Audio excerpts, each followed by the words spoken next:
it Seattle that loosens everything up here? Well, it's also a reflection on promises of not getting the job done last year. I think, Mike, we got to get your mic on. Yeah, so, Microphones, for me, television. Well, listen, we definitely do not want to keep her from a golf game. I smell like a 3-birdie 77. All right, so best of luck out there. All right, thanks, guys. Take care. Hey, he might be a 20 cap. I don't know. But just a 3-birdie 77. That's a good round, O-Dog. Not maybe not for you, but for the rest of us out there. Sorry, hey, Ryan Rashad. We're just talking golf for a second, Ryan. We'll be right with you. We're going to talk. Just let me know when. Well, you talk to guys, and there's one in the back, Marty Baron. He's chosen to live his life in Buffalo because he likes it there. You know, who played there. There's a remarkable number of players stay in Buffalo because they have a good experience when they win. Maybe Marty's the reason they don't want to go to Buffalo. That makes a lot of sense. It's a factor anyway. Maybe no other cities will take Marty. Another factor. We only let him come in for a day at a time here. Again, as Valencia takes on GE Taffy in the first match of the season. I probably butchered that. The action gets underway Friday, August 13th. Getafe. It's been a while since I said that. The action gets underway Friday, August 13th and keeps on rolling all weekend long on TSN, the exclusive new home of La Liga. Head to tsn.ca for the full list of games. I clearly will not be hosting the La Liga free agent frenzy. What's more relevant to me right now is the TV veteran that Jeff O'Neill is. Put your laptop down the other way. Here's a man who has stored his lunch behind his laptop. That's supposed to be a secret of the catch up on that. Well, that was very, very impressive job by Jeff O'Neill. You almost caught us with a really good story because Noodles, much like in his days when he was playing on the bench and had hot dogs at the end of the bench, just had his lunch up here a second ago and just buried it. Carlo and Hayes over there eating like they're going to the electric chair. They're not even trying to pretend. They are not even trying to pretend. Carl's got it over his fancy time. Spurgeon Doughty, I don't know. Doughty's got the experience. I go with Spurgeon, who's one of the best guys going back to get pucks. All agrees with me. Sorry, what was that, O-Dog? Matt Barzal's on the team, sorry. It wasn't your statement. He's my assistant GM, so he agrees. Well, you can have Matt Barzal on your team. We don't see anything that says GM O'Neill on here. So until we get that kind of setup, you don't get. But one more year. One of the best players this year at intercepting pucks, stick checks, stripping opponents of pucks. Better than Pellet. Means he doesn't have it very often. That's a good point. Apparently the teams have no credibility because Matt Barzal is not on there. Did you read my team? Matt Barzal's on my team. We're fired. We're fired. Well, don't worry. Jeff was giving you the thumbs down, and then he gave me the real thumbs down because I didn't have Barzal on the team. Yeah, I don't think he was paying attention to MJ's team.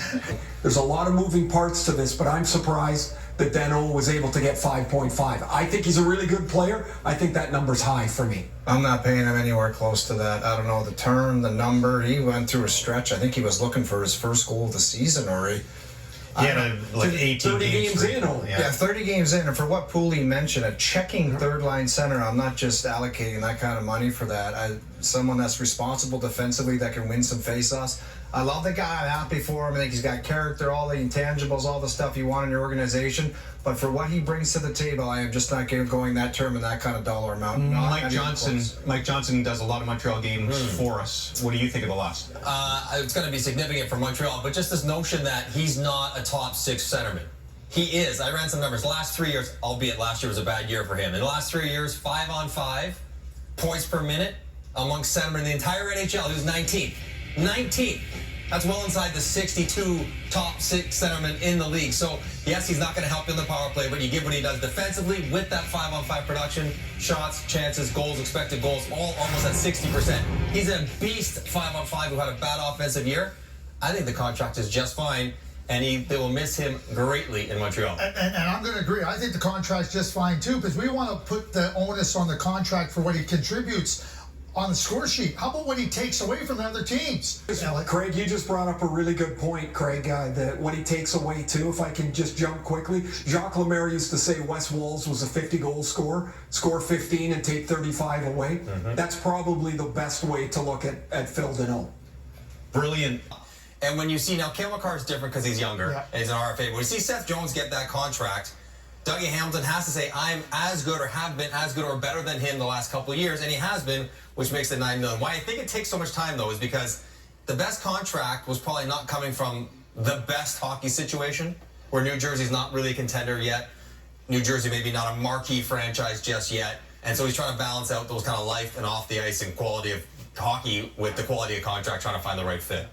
If he is what Craig Button says he is, it makes me wonder, and I wonder, if he is all that, Craig, why did he go from Boston to Calgary to Carolina, and now he's with New Jersey? That's just one thing. I like Dougie Hamilton's skill set. I like the way he moves the puck. I like the way he shoots the puck. I like the way he quarterbacks the power play.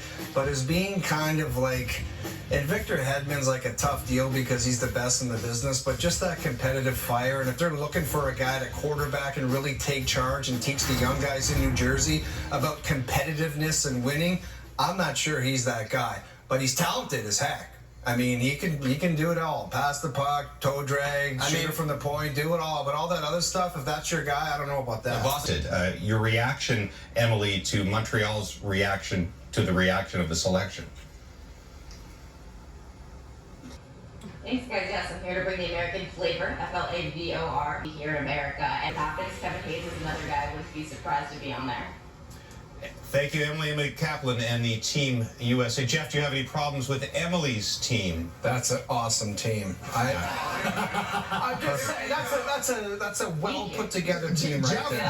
Jeff Knapp was the GM of Team USA, co-GM with Emily Kaplan. I mean, Canada's got a lot of star players, but you just put that on paper and you look and you're like, man, that's real good. Well, you know, O goes over all the teams with his good buddy Renee Fasella. Yes, he does. Yeah. They chat daily. And James, and the amount of time that he goes and travels overseas to watch these players, it's unbelievable. Yeah, no, he's back and forth. I had a ton of European players that weren't taken in the draft. That was really disappointing, Craig, and you know that. Arizona just moved over there. Yeah. Fair enough. That was the Extendo panel. And by the way, James, I noticed as we were having our discussion, O-Dog tried to get in as well. So we'll try to get him involved in the next panel as well.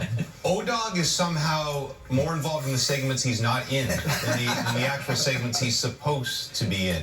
Have you watched the Olympics where Canadian women have completely dominated? There you go. You have Michael Bunting and Curtis Gabriel, but what else have they got going? Well, look, a patient approach for Kyle Dubas and the Toronto Maple Leafs. By the way, before you continue to throw me under the bus, it's still all quiet on the Dougie Hamilton front. I was going to do that later. The New Jersey Devils, yes, the waiting game continues there. But I was going to say they're underrated whiners and complainers at refs. We don't see their lips moving as much underneath the masks, but I know from the history with Noodles, and I don't know so much about Weeksy, but Noodles and Marty, chirpers galore. Noodles is still suspended, right? Yeah, he's still under suspension. I wish I had a Brian Hayes back in the Barry days, cross-checking people into me. That's right. All right, we're going to extend the panel, bringing in from the goalies to a couple of goalie wannabes, Craig Button and Mike Johnson. Guys, who falters? Play hockey, you knew I never wanted to block. Is my brother up on the panel here? That's true, Paulo. Craig? Who falters? The Toronto Maple Leafs. And, when I look at the Toronto Maple Leafs roster and I look at what they don't have, I don't worry about the core. I don't worry about their top two pair of defensemen. I don't even worry about Jack Campbell, especially with Mrazek. But that division has become a whole lot tougher. And the Florida Panthers are a good team. They're a hard team. We know Tampa's good. Boston looks like a team that's strong. And now I think that makes it really difficult for the Toronto Maple Leafs. To falter, though, but faltering means they did worse than last year. Yeah. You not expect them to make the playoffs? I think it's a real possibility that they're fighting for their playoff lives. Yeah, I think they're going to make the playoffs, and they probably they have a chance to lose in the first round, which would be the same. So it's not really faltering if you're repeating the same production as last year. I think they have a real chance to miss the playoffs. I'm not going to go that far, so I'm saying the same as Marty. Well, I think Montreal. Yeah, I'm glad you guys are playing over there. You play that game with me, you get yourself in trouble with all the teams I played for. True. That's a bad goalie tandem if they're fighting. You see, that's it. They can't get along like we get along. That's why we've been together all day. The goaltenders have the last word and solve the issue. James? All right, and just for the record, I still have the deer hair pads. They are still available. They're just now drying out from the last time. Did you wear a mask when you played? If you watch my hits from home, you'll see I used to wear the old Arthur Zerbe mask. Okay, I like that. I still got the scars because that was the mask I was wearing, James. We have a 30 for 30 on Gino's hockey career, debuting mid-August on Crave. It's more than a carousel. It's crazy. That's a huge price to pay for the Colorado Avalanche to lose a guy of his caliber for less than $1 million a year. So now what? Well, it's a gamble on both sides. I still maintain, because yes, you cashed in to go to Seattle, but the difference is Nate McKinnon, McCarr, they're not in Seattle. Like, that team is still, I believe. I get that, but he got his cash, but now Colorado's left holding the bag. So what it does is it drives the price up for a guy like Darcy Kemper. Allmark is looking and saying, you know what, what's my marketplace now? Because Colorado, they believe they're a cup contender. I think we all believe that. But can who's either one of those guys really step into Colorado and be a number one? Darcy Kemper can, I believe, if he's healthy, 100%. He should have been a Vezina finalist a couple of years ago. I think he was on the outside looking in. He's a great goaltender. He just needs an opportunity and health for him. Weeksy, every time I come to you, you break a trade. Anything you want to break before I go back to James? No. I formulated my idea. It's not the goalie carousel. It's the Polar Express back home at the CNE at the exhibition. That's what it is. Which sadly is closed for another year, my friend. I know. Sadly. James? Yeah. And way to bring us down, Weeksy. We thank all of the general managers around the league for scratching off our entire top 5 within the parameters of a 7-hour television show. Yeah, almost perfectly. $500 million plus has been spent on the first day of free agency. Look for that on Crave.